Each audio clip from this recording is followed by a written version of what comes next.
What's going on, everybody? My name is Coffin, and welcome to today's Mega video. Now, I haven't done one of these in a little bit because it's been a rough few weeks in all reality, but either way, I want to get back into doing some makeup and do it for the channel specifically, and so I figured it'd be fun. So if you know me at all, you know I am a huge metalhead, but specifically, I love Motionless in White. I've been following them since their Creatures album. I've been following them for literal decades, and because decades, I figured it's none other than perfect than to try and recreate this look specifically. So I'm going to sit there and use this as a reference, and I'm going to show you, instead of having a cut to do a voiceover or whatever, I'm going to sit here in front of camera at my desk and do all the makeup right here to show you the full process. No voiceover, no nothing. I might speed up here and there, but either way, you'll see the full thing from start to finish. So without further ado,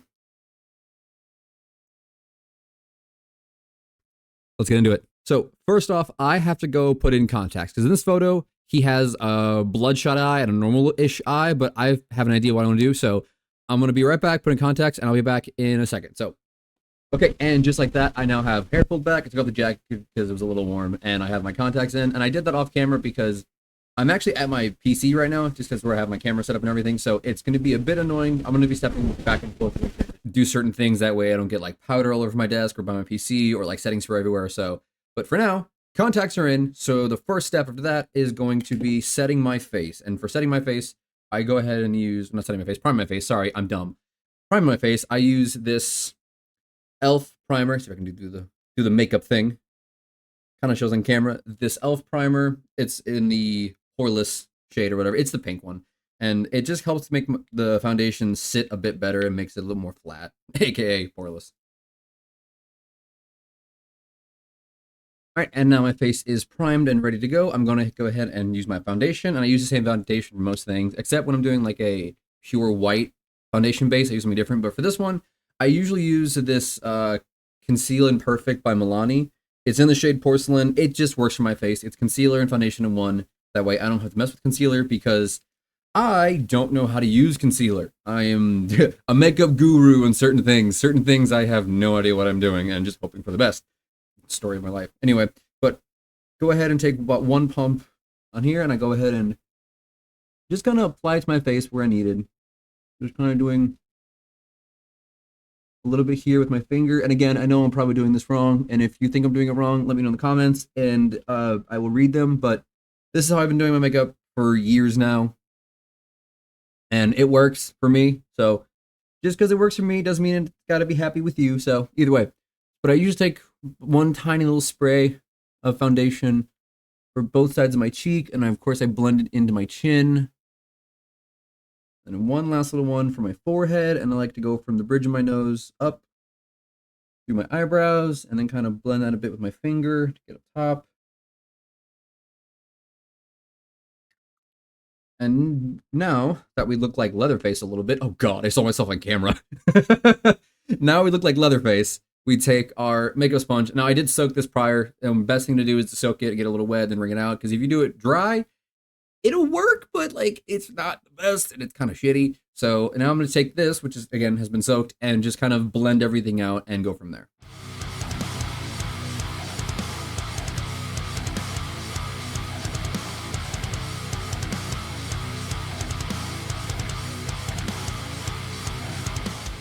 Now, I always try to make sure I have a somewhat even base when it comes to foundation and all my little loose hairs out of the way, because it's really annoying to get them out of the way. I should have put a headband on before this, but oh well. Either way, but I try to get a clear, flat base before everything, make sure it's nice and evenly smoothed out and blended out, because I do have issues with sometimes it not working as far as blending goes and whatnot. And I am looking down because I have a little mirror down here to help me with stuff, but I might be using that a little bit. I might be using the actual camera for looks and whatnot, but either way, I'm going to go ahead and just blend this out more. And once I feel it's good, I'll go ahead and move to the next step. But first things first, please make sure you blend it into your neck. I've seen way too many people do makeup. They don't blend it into their neck, and it looks bad and anything. Now, if you have your neck tattooed or something like that, or you're going to paint it anyway, it's fine. I like to do it anyway, even if I'm going to paint my neck, because there's like a nice protection barrier between whatever paint you're using or body paint you're using and your skin. So that's what helps with me, but you do what you want. You're your own individual. I can't tell you what to do. All I can do is give you advice, and if you want to follow it, that's up to you. But either way, blend it into your neck. That way, it's nice and even all the way through, and it doesn't look like you're wearing someone else's face.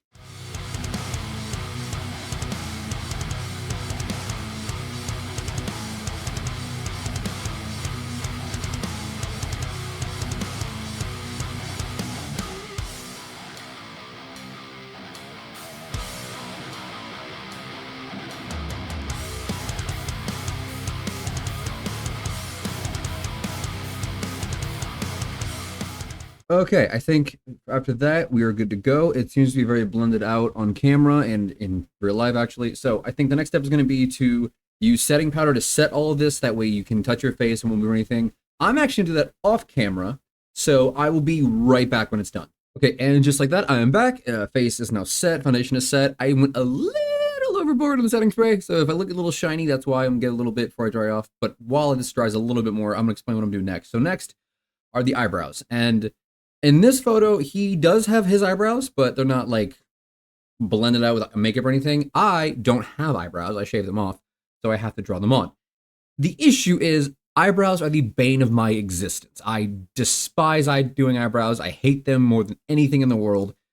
So I'm going to do this as carefully and calmly as possible, because if I mess up, it's going to piss me off. So next step is eyebrows, and what I do for my eyebrows is I like to go ahead and take this specific eyebrow brush, and now it does have the little felt, like, brushy bit on the end, but I don't use that because obviously I don't have them. So I like to take this end, little small little angled end, and what I like to do is use my fingers and kind of just make sure it's nice and sharp, make sure it's got a nice point to it, it's nice, and make sure it's nice and pointy, and then I'll take some eyeshadow, and I'll go ahead and trace the outline of the eyebrows that I want, starting with the ends and doing the bottoms first, then the tops. And if I like the shape of them, then I'll go ahead in with eyeliner and fill them in, and I'll outline them and everything. So I'm going to do that now, so I will be right back.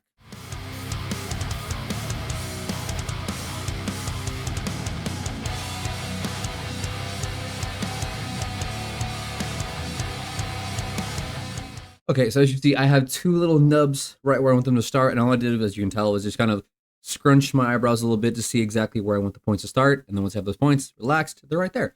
So now all I gotta do is do the bottom part of the way I want them to look, and then the top part on both sides, and then we'll go from there.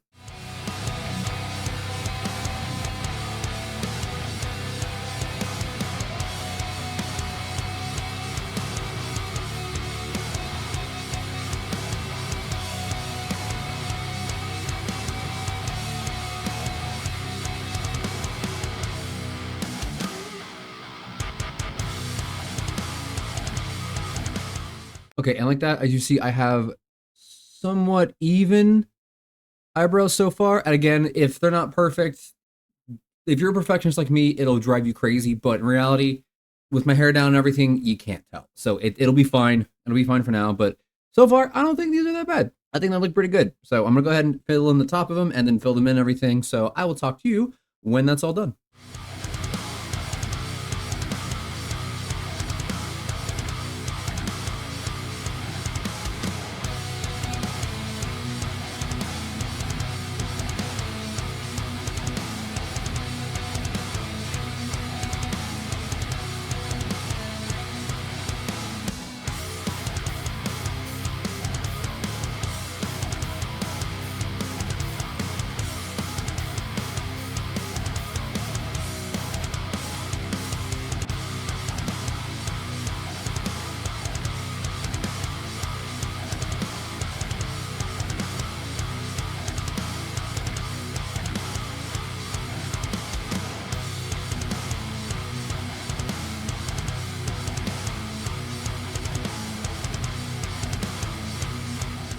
Okay, and just like that, eyebrows are done. Again, they're not perfect by any means, but I mean, if you look straight in the camera, they're close enough. It works for me. And so after that, I like to take the same angled brush I did to draw them on, if I can find the damn thing. Where'd it go? There it is. Same brush I did, and what I like to do then is just to kind of set the eyeshadow or the eyeliner in there, I take the same black eyeshadow that I used to outline them, and I will go ahead and put it on there, and I will just go ahead and just basically lightly go over the top of them, filling in any spots that the eyeliner missed, but also it kind of sets the eyeliner in there as well. Gives a kind of overall better look to it. And just like that, eyebrows now are officially done, and thank God for that. Again, I despise doing eyebrows just because, like, they're nice to have. Obviously, they fit a normal face. That's why every human on Earth has eyebrows. But my natural eyebrows grow in like caterpillars, and they look horrible when I do makeup. Is why I shave them off. So when I draw them on, it is so nerve wracking because I get so shaky when I do it. I don't want to mess them up, especially with the pure like flat base that I have now as far as foundation goes. So I'm just glad it's done another way. But next, we're going to go ahead and while those sit, I'm going to go ahead and apply, where is it? There it is, some eyeshadow primer to my eyelids. Now, this is a step I've seen a lot of people skip, but I like to do it. And again, this is how I've been doing my makeup for years, and it's worked this long, so why stop now? Just take a little bit on your finger. You don't need a lot of this. Just take a little bit and just kind of dab it on your eyelid and around the upper part where you're going to put all the eyeshadow. And all that does is kind of create kind of like a tackiness to have the eyeshadow stick to. That way it gives more of a consistent look. Okay, and now while that go ahead and sits, I'm going to go ahead and go back to my reference real quick. And as we can see here, so it looks like he's got a teeny bit of dark eyeshadow in the corner of his eyes. Nothing really on the bottoms or anything. It looks like that very light or brown eyeshadow. Now, I can't really tell which one is which, and I have plenty of options to figure out what it is. So I have brown eyeshadows, I have lighter eyeshadows to use. I think for this look specifically, I'm going to do a mixture of browns and black eyeshadow just to kind of get that effect. It looks like he's not wearing, like I said, he's not wearing anything on the bottom. It looks like he's doing a little bit of black in the corners. This eye, I can't really tell much since all the details on the left side of his face, which is why I'm doing everything on this side. Because, you know, camera gets all the pretty bits. So it looks like that. I think my best bet is going to be if I just go ahead and use a mixture of black eyeshadow, brown eyeshadow, and just kind of see what I can figure out or just kind of guess on the spot. That's kind of where my whole game plan is. So I'm going to go ahead and do a little time lapse of me putting the eyeshadow, figuring it out. So I will see you when it's done.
Okay, now eyeshadow is done. As you can see, I did a little bit of like a lighter cream color brown. I used that one right there, that one right there.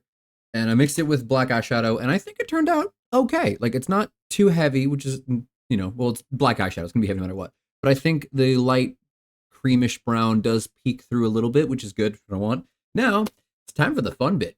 It's time for all of the bloody, scarring mess that is on his side of his face. So, how I'm gonna do that, I have no idea. Honestly, I've debated this for a few days, and all I've come up with so far is I'm going to use a mixture of red eyeshadow and red lipstick to get the darker tones. And if little bit of eyeliner, and again, more black eyeshadow to get kind of like the actual deep lacerations in there. So I'm gonna go ahead and just focus on the makeup, and I'm gonna let the time lapse play through. So we'll see exactly what I do, but I will see you all when the makeup is done. So let's get to it.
Okay, and just like that, I think I'm done. I have a little bit of a too much gene, so I don't want to go too much further than this. And so off camera, I did add a bit of spray blood to make it a little bit more like, well, obviously bloody and gooey, because I didn't like the way it was looking with just the makeup. So I added a little bit more. I think this is okay. Like, I'm not 100% with this, honestly. If I'm gonna be 100%, I'm not 100% because if we go back to the actual reference itself, there's a bit more detail in that, obviously, because it's real SFX makeup, and this is just foundation and lipstick and whatever else, and like actual fake blood. So honestly, like I might do a bit more tinkering with it before I decide to do anything like permanent with it. As far as with how I got it so far, I mean, it's not terrible. Like, not bad. It's not just like I just went, bleh, but like, so I don't know. I don't know how I'm feeling about it. Let me know how you feel about it in the comments. I think this is not terrible, not bad. Obviously, if I had like liquid latex, enough time and effort and everything, I could do something similar to that. But I'm working with what I got, and I think this isn't terrible. This is not bad. So I think I'm gonna leave this one here. I'm gonna go ahead and get, all prettied up and everything. So I will be right back with the full entire look. All right, and just like that, this is the completed look. Now, I did paint my neck black in all seriousness because I like the way this looks better than just the little bit of blood on there. I think this makes the whole face pop out a bit more. All the scarring on the left side kind of stick out a lot more and kind of just be in your face, which is the kind of the idea of it. So again, I think this looks okay. I didn't have half of the talent, materials, experience as the makeup artist who did the band's looks had, but I think for what I had, I think this is pretty good. Let me know what you think down in the comments, along with what should I try next? Is there any makeup look you want to see me do? Whether it be Joker makeup, basic clown makeup, or just kind of anything Halloween makeup. Like, I'm here to entertain you guys, and I'm here to see what I can do with my skills in makeup, because obviously over the course of the few years, my makeup's gotten better, so I kind of want to test myself. So please, whatever you want to see, leave it down in the comments, along with pressing the like button and the subscribe button, because it helps me out a ton, and it's free, and you see more of my beautiful, beautiful face. Also, while you're down there, I do have links in the description to my merch, my Patreon, all my social media, where you see more of my face, more of my content, and just more everything I post online. So But I'm gonna leave this one here. So as always, I'm Coffin. Stay spooky, stay safe, and I'll see you in the next video. Bye, guys.